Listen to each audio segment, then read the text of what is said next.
Donc Isabelle Topilotage, je suis chargée de recherche au CNRS, au même laboratoire, là, au MIO. Et donc je suis d'origine, enfin je suis de formation biologiste, mais et comme je essayais de travailler sur la biologie, j'ai trouvé que ça variait un peu trop, que je n'arrivais pas à comprendre comment mes paramètres variaient, et du coup j'ai travaillé avec un physicien. J'ai découvert que moi je pensais que la physique c'était 1 + 1 = 2 et qu'il y avait des équations et que tout était bien balisé et que seule la part du vivant était quelque chose qui pouvait être laissé être interprété en fait et puis discuté.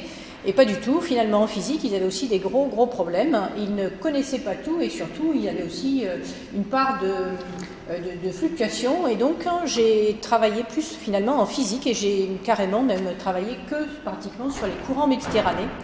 Et c'est donc un peu ce que je vais vous montrer aujourd'hui, c'est pourquoi j'espère que vous ne serez pas trop déçus, mais pourquoi on n'est pas capable de vous donner, d'abord de répondre à certaines questions et puis surtout de vous apporter des chiffres bien précis. Parce qu'alors là, vous allez comprendre que finalement, tout en étant une des spécialistes des courants méditerranéens, à chaque fois qu'on me demande, bah, tiens, demain on va faire une manip en Algérie, comment sera le courant ? Et j'ai beau être la spécialiste, si j'ai pas une image, je vais être obligée de répondre, je n'en sais strictement rien. Donc c'est un peu ça que je voudrais vous montrer, c'est vous faire toucher du doigt le quotidien de la Méditerranée. C'est vraiment quelque chose, une image qu'on n'avait pas en tête. Et ça, c'est grâce aux satellites qu'on a fait vraiment beaucoup de progrès. Donc, je pense que je vais lancer... voilà. Donc je vais vous présenter, en fait, la circulation dans la Méditerranée. Et vous montrer pourquoi c'est si compliqué en fait de vous proposer des scénarios qui soient des scénarios vraiment qu'on vous dise par exemple il n'y a pas de problème, dans 100 ans ce sera tant de centimètres de hauteur d'eau. Alors voilà la grande bleue, donc comme on l'appelle, et elle a une particularité effectivement, c'est qu'elle est avec une configuration semi-fermée, c'est-à-dire qu'elle ne communique avec l'océan ouvert qui est l'océan Atlantique que par Gibraltar, et Gibraltar c'est uniquement 15 km de large et 300 mètres seulement de profondeur. Donc c'est vraiment pas grand-chose. Et cette configuration en plus donc de mer semi-fermée, elle est exacerbée par le fait que donc au nord c'est un climat tempéré, voire méditerranéen, mais au sud c'est carrément désertique. Et moralité, la conséquence c'est une évaporation intense. En fait, le gros problème de la Méditerranée, c'est que c'est un bassin d'évaporation. C'est-à-dire qu'elle perd plus d'eau par évaporation qu'elle ne va en gagner par les fleuves et puis par les précipitations. On estime à la louche que l'équivalent de l'eau perdue par évaporation, c'est à peu près une perte, ça serait équivalent à une baisse du niveau de la mer de 50 cm à 1 mètre d'eau par an. C'est énorme. Le problème de la Méditerranée, c'est l'assèchement. C'est pas tant que ça, pour l'instant, le niveau de la mer qui va monter, quoi. Alors on n'observe pas cette baisse de niveau de la mer, heureusement. Chaque fois qu'on va à la plage, on la retrouve au bon endroit. C'est vrai qu'on n'a pas de marée en plus, ça nous simplifie la tâche. Pourquoi ? Eh bien parce qu'il y a une entrée d'eau atlantique à Gibraltar. Alors on le voit très bien là sur cette image ici. Vous avez Gibraltar ici, vous avez de l'eau qui est plus bleue et dont on voit le sillage rentrer en Méditerranée. Nous sommes ici, là, à l'entrée de la Méditerranée à Gibraltar. En fait, donc, cette baisse du niveau de la mer, elle est compensée par l'entrée d'eau à Gibraltar. Il rentre 1 million de mètres cubes par seconde. 1 million de mètres cubes par seconde. C'est 1000 fois plus que le Rhône, ou 100 fois plus que le Rhône en crue. Un Rhône en crue, c'est 10 000 mètres cubes par seconde à peu près. Donc c'est quelque chose qui est absolument énorme. Et ça va être le moteur de la Méditerranée. Si Gibraltar était fermé, donc ça c'est déjà arrivé dans les temps, la crise messinienne c'est déjà arrivé, donc heureusement ça ne va pas arriver tout de suite parce que d'après les calculs, les données qu'on a, ça serait dans 6 millions d'années, donc on aura le temps de se préparer, de s'adapter, de la remédiation, mais tout de même, si Gibraltar était fermé, eh bien le niveau baisserait de 1 mètre, donc 50 cm à 1 mètre d'eau par an, autrement dit, en 100 à 200 ans, on ferait baisser le niveau de la mer de 200 mètres de profondeur, enfin de 200 mètres quoi. Et ça a été justement la grande idée d'un ingénieur allemand qui était un ingénieur nazi, qui avait imaginé de faire un barrage à Gibraltar afin de faire baisser le niveau de la mer de 100 mètres et de récupérer des terres agricoles. Alors il avait desséché quelques cours quand même, parce que pour récupérer des terres agricoles sur du fond marin, ça serait déjà pas évident. Et puis quelques cours de physique aussi, il avait dû rater, parce que vous avez ici la lagune de Venise, avec, donc déjà pour alimenter la lagune de Venise qui est en eau, il lui faut un canal sur tout le long de l'Adriatique, mais en plus il faut pomper l'eau, parce que là le niveau de la mer est à moins 100 mètres. Vous verrez que ce projet de barrage, c'est le monstre du Loch Ness. Donc voilà, bon ça n'a pas eu lieu, ça a été abandonné, mais ça faisait réfléchir. Alors là, on va passer très rapidement sur des notions de physique. L'eau atlantique, elle est moins salée que l'eau méditerranéenne. Et donc du coup, comme elle est moins salée, elle est moins dense. Et comme elle est moins dense, elle va se comporter comme de l'huile au-dessus de l'eau, c'est-à-dire qu'elle va rester au-dessus des eaux méditerranéennes.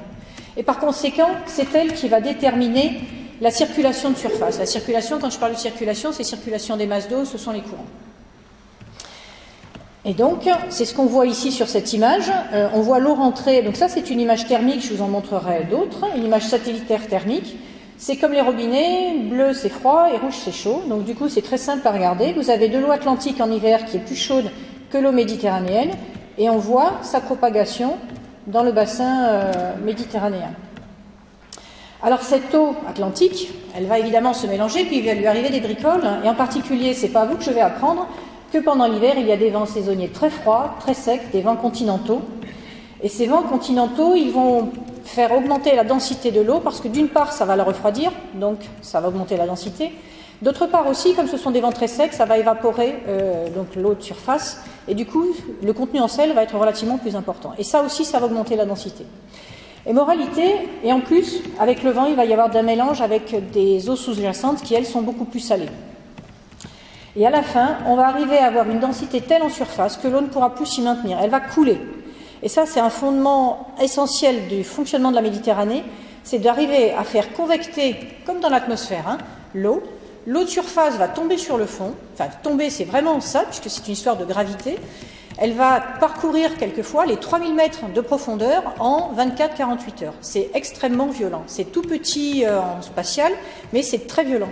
Et ça veut dire qu'on n'est pas capable d'en profiter, mais regardez des profils de température en Méditerranée, entre 1000 et 4000 mètres, vous avez une profondeur qui est une température qui est homogène de 13 degrés. Donc on n'en profite pas en plongée parce qu'on ne plonge pas dans ces profondeurs, mais l'eau méditerranéenne arrive à une densité telle qu'elle ne pourra pas se refroidir au-delà de 13 degrés. À 13 degrés, elle est déjà tellement salée qu'elle va couler. Donc c'est quelque chose qui est très particulier.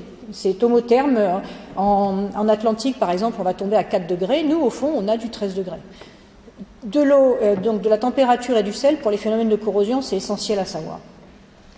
Une autre particularité, c'est que puisque cette eau, elle vient de la surface et elle coule en quelques heures, quelques jours, elle est très oxygénée. Et donc le fond de la mer est très oxygéné. Ça amène aussi des sels nutritifs, etc. Et ça veut dire qu'on peut avoir une vie très importante sur le fond. Et ça, c'est une grosse différence avec la mer Noire, par exemple. Donc ça, c'est très précieux que cette circulation qu'on appelle donc thermohaline, elle soit préservée, puisque c'est le moteur et c'est la santé de la Méditerranée. Accessoirement, le fait d'avoir de l'eau qui part de la surface et qui est incorporée très rapidement et qui tombe sur le fond, ça veut dire aussi que les polluants atmosphériques sont très très bien transférés sur les eaux de fond. Donc pour la vie, qui était... il y a eu des expériences et des dosages sur les foies de ces petits requins qui vivent sur le fond à 4000 mètres. On retrouvait très très bien le plomb des essences, c'était vraiment important. Alors donc, on la connaît très bien, cette formation d'eau profonde, elle intervient et elle engendre une grande variation saisonnière en fait. Et c'est ce qui va permettre donc de conférer à la Méditerranée un rôle de machine qui transforme de l'eau atlantique légère, peu salée, en eau méditerranéenne beaucoup plus dense, plus salée, et qui va ressortir à son tour à Gibraltar au-dessous de la couche atlantique de surface.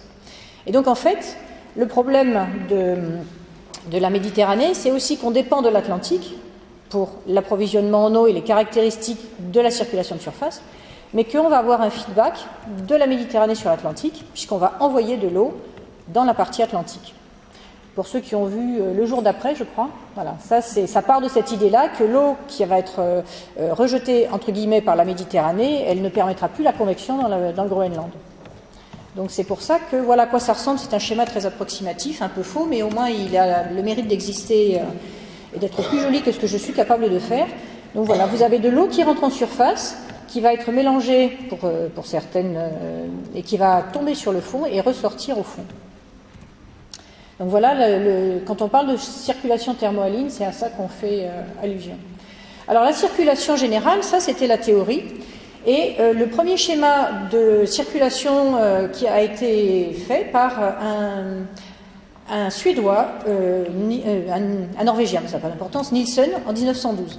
Je ne sais pas pourquoi, peut-être parce qu'il faisait beau, donc il a réussi à se faire financer une campagne, et il a quelque chose d'assez simple, mais qui n'est vraiment pas faux, c'est-à-dire que, à cause de la rotation de la Terre, les masses d'eau vont être contraintes à leur entrée, et d'ailleurs tout leur trajet, à être collées en gardant la côte sur leur droite.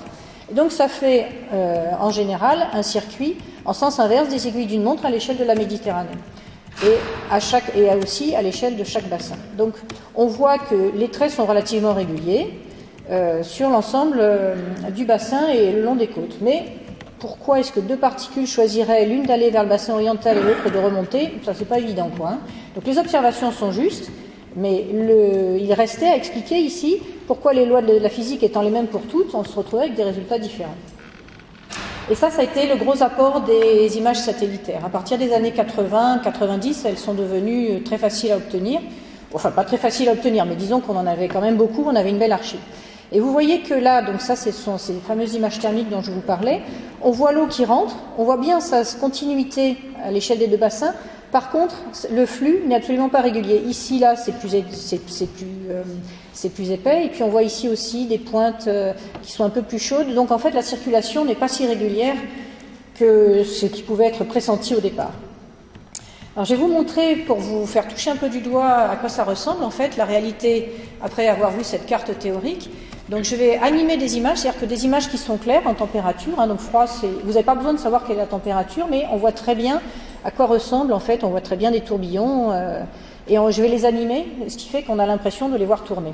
Enfin, c'est pas une impression, ça tourne. Après, c'est juste un artefact en fait graphique. Alors voilà donc une image, c'est l'entrée d'eau. Donc maintenant, on va parcourir le trajet de l'eau Atlantique en Méditerranée pour regarder un peu à quoi ressemble vraiment la circulation et les courants en Méditerranée. Donc voilà, l'eau qui rentre ici à Gibraltar. Et elle fait un ou deux circuits anticycloniques avant de longer la côte algérienne et de faire ce qu'on appelle le courant algérien. Et donc ça, c'est une situation qui est très commune, mais il peut y avoir un seul tourbillon, il peut y en avoir 0. Et voilà à quoi ressemble une animation de ces images. Vous voyez qu'à un moment, on va réussir à avoir 2 ou 3 tourbillons, voire une situation où il y en a 0. Voilà la complexité, donc elle est en boucle, hein. C'est toujours les mêmes périodes que j'anime, uniquement pour voir à quoi ça ressemble la complexité. Donc évidemment, voilà à quoi on a affaire quand on cherche par exemple l'eau atlantique qui rentre à Gibraltar. Où est-ce qu'il faut aller la chercher? Est-ce que c'est presque contre le Maroc? Est-ce qu'il faut aller la chercher sur l'Espagne? Ça, ce sont des phénomènes dont je vais vous parler et qui varient à l'échelle de la semaine, le mois, pour certains quelques années. Donc voilà l'entrée d'eau à Gibraltar. Donc dans la mer d'Alboran, et maintenant on va partir le long de l'Algérie avec le courant algérien.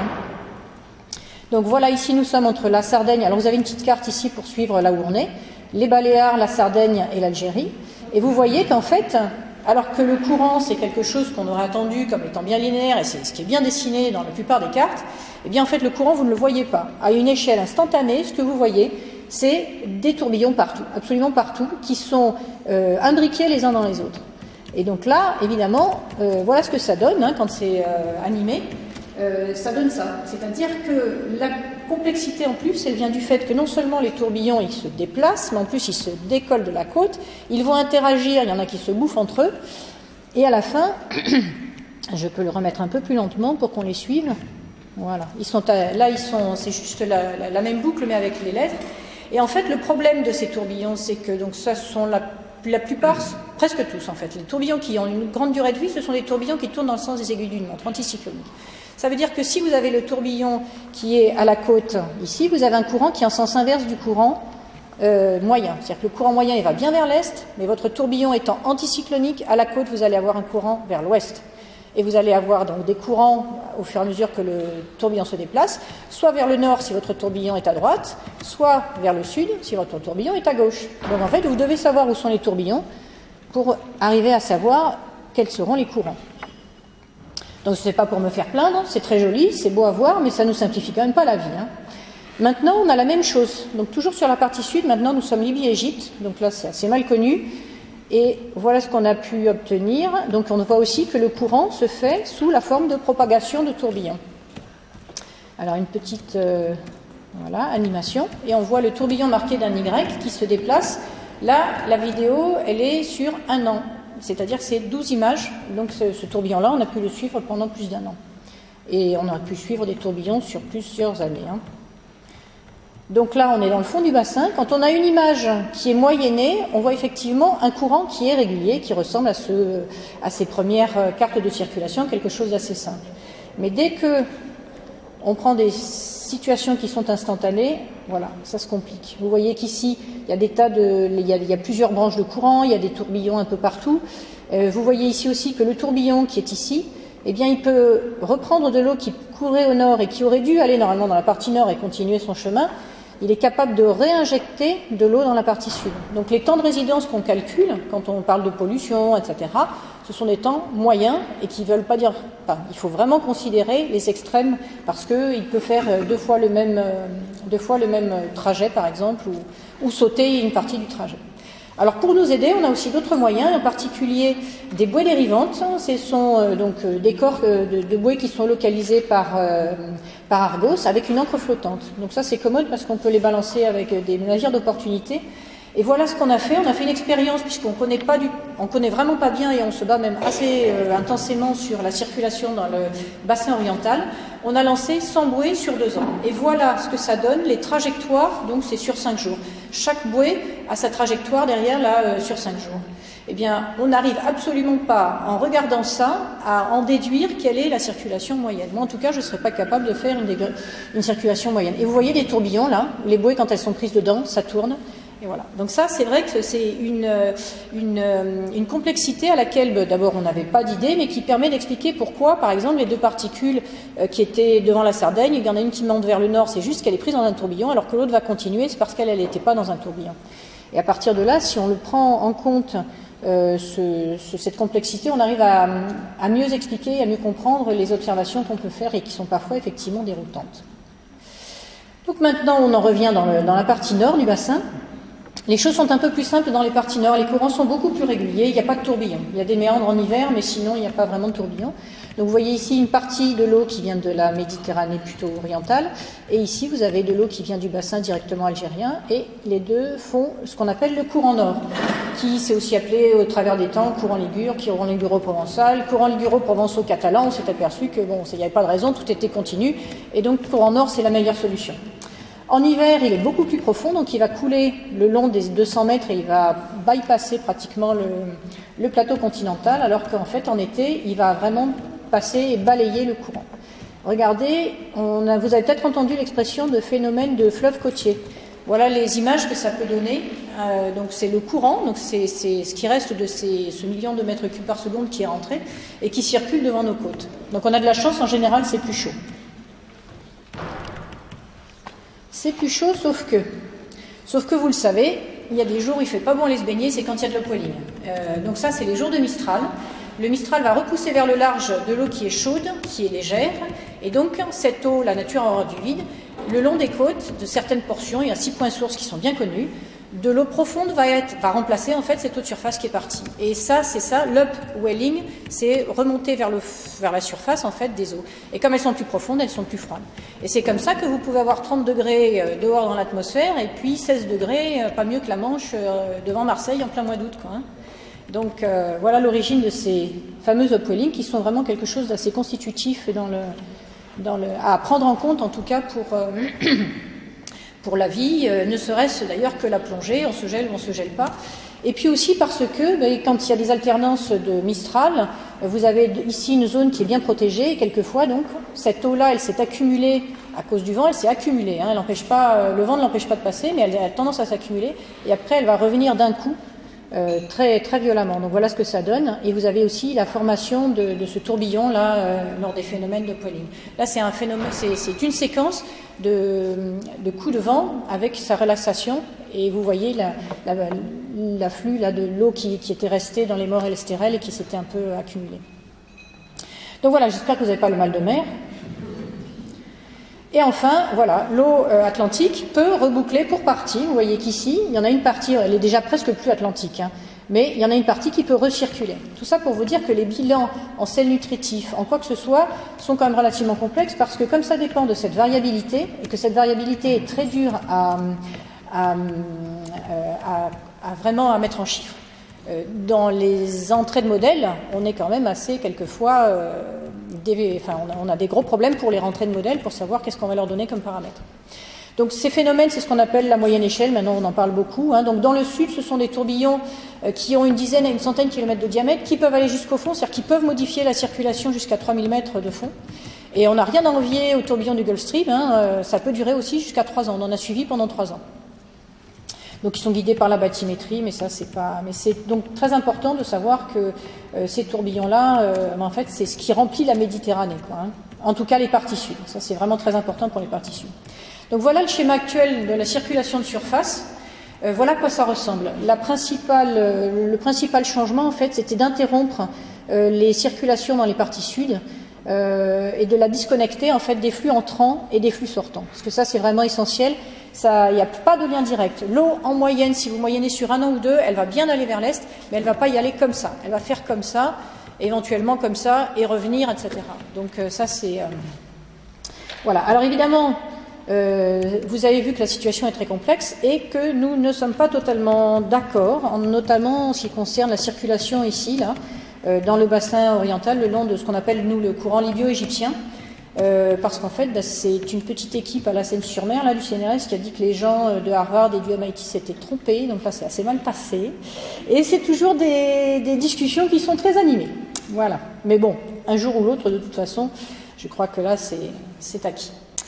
Donc voilà à quoi ressemble en fait la Méditerranée si on avait quelque chose en moyenne qui est assez simple, du jour au lendemain, du point de vue instantané, c'est quand même beaucoup plus compliqué que ça, ce qui explique justement qu'on ait des incertitudes sur les chiffres qu'on va devoir donner à l'entrée de tous ceux qui vont passer en modélisation climatique, entre autres. Voilà, donc je vous parlais de donc tout ça c'était un petit clin d'œil, mais bon.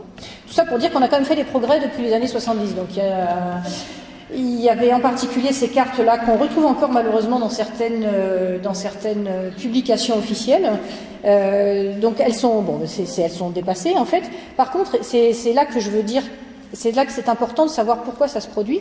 Ces cartes-là, et il y en avait un paquet qui ont été établis sur la dérive des débris aéronautique. C'est-à-dire quand il y avait un accident et un avion qui se crashait, on retrouvait des débris ailleurs et on tirait une flèche entre l'endroit où il y avait eu le crash et l'arrivée du débris. Et c'est pas bête, c'est comme les bouteilles à la mer, hein, ça coûte pas cher, entre guillemets. Par contre, la conclusion, elle est fausse, parce qu'il n'a pas fait ça, il a fait ça, etc.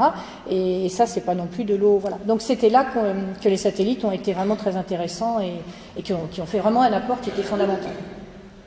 On a aussi une autre façon, un autre instrument qui s'appelle les profileurs Argo, et là maintenant ça c'est à l'échelle mondiale que ça existe.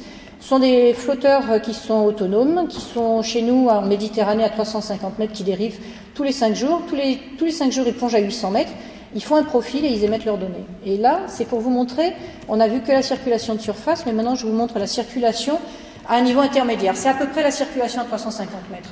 Eh bien vous voyez qu'elle n'est pas plus simple que celle de surface, puisque notamment les tourbillons, pour certains, vont jusqu'au fond.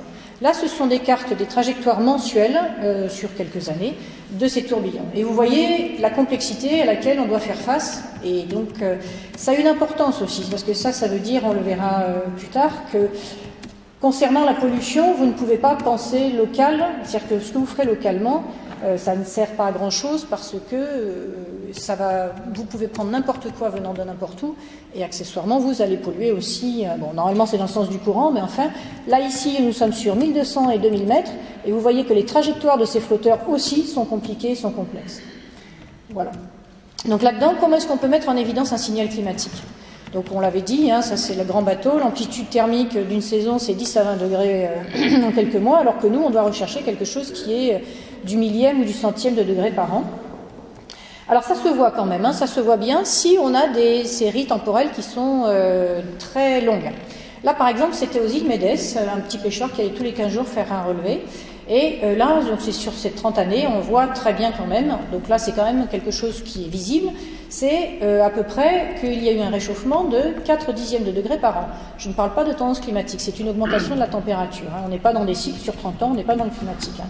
Mais ça par contre, maintenant, si la série est assez longue, on peut le mettre en évidence. Le problème c'est qu'on a très peu de données sur l'ensemble de la Méditerranée. Alors dans le cadre d'un grand programme international qui s'appelle IMEX pour le cycle hydrologique de la Méditerranée, on a mis en place et on essaie d'utiliser des bateaux d'opportunité, c'est-à-dire qu'on a des navires supports sur lesquels on met nos instruments qui doivent être autonomes et les navires font leur tournée et nous on récolte les données. Donc ça c'est assez super quand ça marche et que le bateau est bien dédié à sa route. Donc là on est actuellement avec le Roro Cap Camara qui est rentré hier là à Marseille. Et ce qu'on voit, ma foi, ce sont les températures et les salinités qui sont enregistrées, plus des paramètres météorologiques au cours de son trajet. Là, c'était entre Mostaganem et Marseille. Donc, quand on les met ensemble, on arrive à faire un peu plus quelque chose qui ressemble à une climatologie. Donc, on peut surveiller les salinités. C'est ici, hein, on voit très bien l'entrée d'eau atlantique avec des eaux dessalées ici le long de l'Algérie. Puis finalement, à cause des tourbillons, le mélange est intense et ça augmente. Et puis ici, vous avez la formation d'eau profonde, là que je vous expliquais tout à l'heure, qu'on voit bien. Et le front ici, entre les eaux peu salées et les eaux qui sont franchement méditerranéennes ici. Le cycle de température dont on ne tire rien pour l'instant. Alors il faut aussi aller voir, on s'était dit, on va aller voir au fond de la mer, parce que ça sera plus facile d'y déceler un signal. Ça, c'est pas faux. Et dans les années 80, il y avait en interrogation écrite quelle est la température et la salinité de l'eau profonde à 2 décimales près. Eh bien voilà, quand on est allé voir, maintenant qu'on a des moyens aussi technologiques qui nous le permettent, à quelques mètres au-dessus du fond, ici, là, sur 42 Nord 5 Est, où il y a une bouée météo, qui est un point pour nous, c'est vraiment le centre de la zone de formation d'eau profonde, voilà à quoi ressemble la série temporelle entre 2006 et 2011. Eh bien en fait, il y a des grands événements et des grands changements qui sont liés en particulier à ces épisodes de formation d'eau profonde. Et vous voyez que ça ne revient pas au niveau d'avant, quelle que soit la raison. Hein. Et puis là maintenant, donc là on pouvait calculer donc quelque chose mathématique équivaut ce qui vaut, qui était de 2 millièmes par an. On rajoute ici une série temporelle ici de 2015 et on tombe à une valeur qui serait multipliée par 3. Donc ce qu'on observe, ce sont uniquement des variabilités interannuelles qu'on ne connaît pas bien parce qu'on n'a jamais pu les mesurer correctement. En océano, on est très en retard à cause de la technologie par rapport aux météo. Donc on a peu de données pour l'instant qui soient vraiment bien utilisables, quoi. Alors il y a eu des modèles bien sûr, parce que là du coup tout repose sur des modèles, et donc en particulier dans le papier de Fanny Adloff qui vient d'être publié là. C'est vrai qu'en Méditerranée ce sera globalement plus chaud et plus sec, qu'on va avoir des anomalies de température de quelques degrés, la salinité aussi va augmenter. La hausse du niveau de la mer, elle serait entre 30 et 50 cm à peu près, hein, mais de toute façon on sait très bien que ça n'est pas homogène partout. Hein, donc tout ça c'est encore une fois, il faut faire attention à ce que veulent dire ces chiffres. Et puis la circulation thermohaline serait peut-être un peu plus faible, mais ça c'est dans la majorité des cas. Et là le problème c'est que d'une part, la Méditerranée est sensible à l'évolution de l'eau Atlantique. Il faut savoir que non seulement elle est mal connue, cette évolution de l'Atlantique, mais on ne la surveille plus. On ne sait plus maintenant, il n'y a plus personne qui va mesurer les caractéristiques de l'eau Atlantique qui rentre. Et donc ça c'est pas facile, c'est pas une bonne idée. Et enfin, c'est aussi parce que y a des résultats qui sont opposés, mais ça c'est parce que, comme vous le savez, ça dépend des scénarios socio-économiques qui sont utilisés. Donc voilà donc la circulation thermohaline, sachant que donc puisque nous on va influencer, la Méditerranée va influencer l'Atlantique et que l'Atlantique va nous influencer, il faut déborder de notre cadre pour arriver à comprendre vraiment comment ça va évoluer. Donc là, de toute façon, c'est sûr qu'on a une variabilité spatiale et temporelle du milieu marin qui est vraiment énorme, qui est très importante. Et donc, ça nous pose des problèmes de prévisibilité. Et donc, la montée de la mer devant Narbonne, spécifiquement, en plus on sait qu'elle n'est pas homogène à l'échelle de la Méditerranée, vous pensez bien que je ne vais pas vous donner la réponse. Mais on a peut-être une solution. Alors là, il y a des gens qui sont fabuleux. Le projet de barrage à Gibraltar, puisqu'ils voulaient sauver Venise, et pof, ça y est, c'est ressorti. ils ont quand même réussi à mobiliser des gens aux Nations Unies à Genève. Donc ça doit être très fort, là, le consortium. Hein. Donc voilà, c'est pas un problème, on va tout vous faire. Ici, là, on va faire une île artificielle où il y aura des musées, etc. Ça va être fabuleux. Bon. Enfin, heureusement, c'est pas pour demain. Donc vous allez pouvoir travailler à votre concours et surtout, le fait qu'on sache pas trop, ça vous donne peut-être plus de latitude pour orienter vos projets dans un sens ou dans un autre, en restant honnête. Hein. Mais en tout cas, voilà. Bonne chance à tous.